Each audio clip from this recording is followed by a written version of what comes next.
the aftermath, we've seen your foes, Colby Covington and Leon Edwards, take shots at you, calling you all kinds of things. What did you make of their comments? I got plenty of groupies, and it just goes to show you whether I win or lose, them is always going to be calling me up. Them is always going to be on my, you know what I'm saying? So it's like, I love my groupies, you know? You think Colby can beat this version of Kamaru? I think Kamal keeps his hands up and comes to fight Colby the same fight that he did the first time. He just puts a thorough beating on him, you know? So Colby will try to get some takedowns on him, and it might not work as well, you know? Colby's gas tank with other wrestlers, it's not something he wants to do. That's why he didn't take a shot in the first fight, because he knows he's going to have to get tired, you know? So as long as Kamal is in wrestling shape and comes in the same time as he did the first time, hands up, pressure him, I think he breaks him again, you know? His hands are where they need to be at right now. I bet he's going to have more confidence than ever, because he knows I'm somebody that's never been finished, you know? So he could definitely take that with a pride of honor, put his hard head on, keep getting to work. I think he gets a finish on Colby.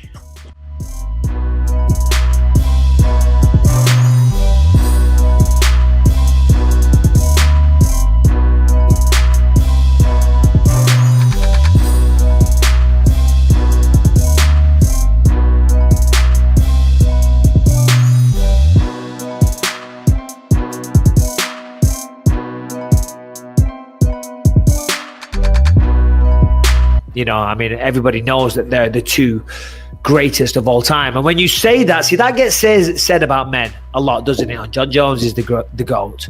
Khabib is the GOAT. George St. Pierre, you know what I mean? Oh, there's boxers and things like that. And that's all open to interpretation.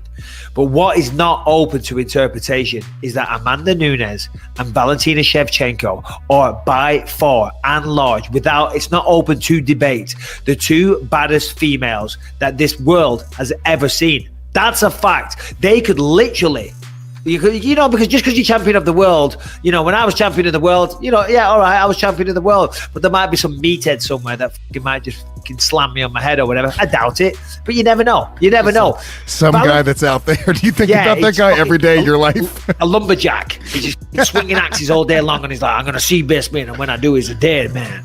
But Shevchenko and Nunes, I'm telling you, they could encounter all 7 billion people. Well, no, it's half women. 3.5 billion women. It's not as impressive now. I'm sorry. You could only beat 3.5 billion people, but they could do that and beat any woman on this planet. And don't give me none of your Clarissa Shields or none of that. Any boxers, any kickboxers. Amanda Nunes and Valentina Shevchenko really are queens amongst women. If this was the olden days, they'd have fucking heads on spikes. They'd be covered in furs, diamonds, jewelry. We're talking modern day Cleopatras, Lewis. That's what we're talking about here.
All right, this is my new spot for the next 2 weeks.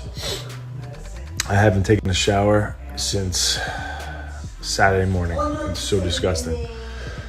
But I will be taking a shower as soon as my wife gets home and can help me.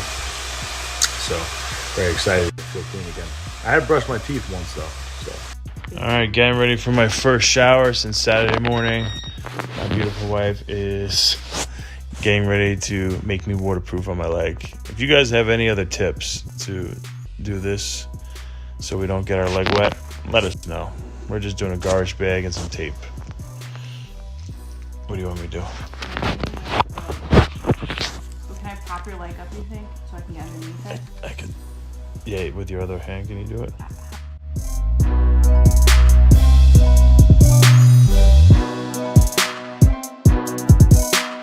Let me ask you this, and I'm not throwing any shade on Sugar Sean O'Malley, but when Chito Vera did the same thing, you know, he went around and he said that win doesn't count and I'm still undefeated and yada, yada, yada.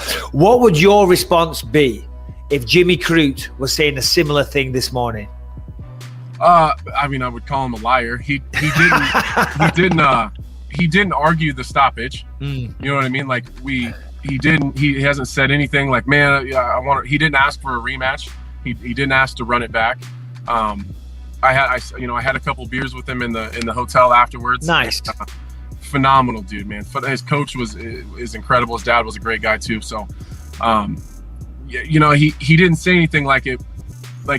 Sean O'Malley made it seem like, oh, it was just a lucky shot. Jimmy Crute wasn't saying anything like that. He was actually, credit to him, he was asking for tips. Like, what did you see? Where am I?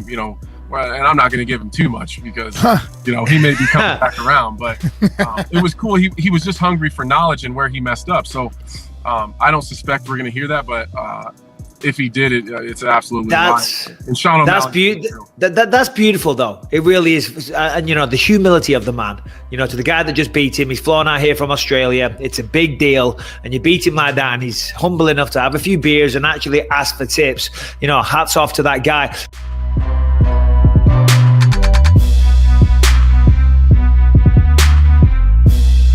Do you suspect that the build-up now to this fight, as we get a little closer, obviously it's still 2.5 months away, do you suspect that it will be different this time, that it will be a little more like the first fight?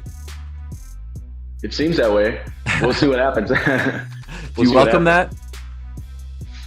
Dude, I welcome everything. I welcome the good, the bad. I'm just a different person and I'm okay with it. It's out of my control. That's what I've learned over those years. It's like I can control what I can, and what I can't. So there's no reason to really stress about those things. When it's all said and done, we're going to get locked in a cage for 25 minutes.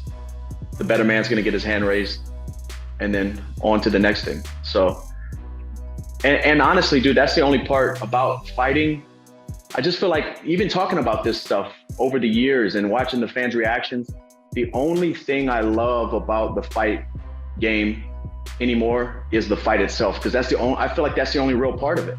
Mm-hmm. Everything else is a fashion show. It's a facade. It's opinions. It's painting any picture you want for the masses to believe, and it's all fake. A lot of it's fake, and but the beautiful thing is the fight is still real, and that's what I love. So I'm gonna stop Conor again. July 10th, I'm gonna get my hand raised, and I'm gonna finish Conor McGregor again.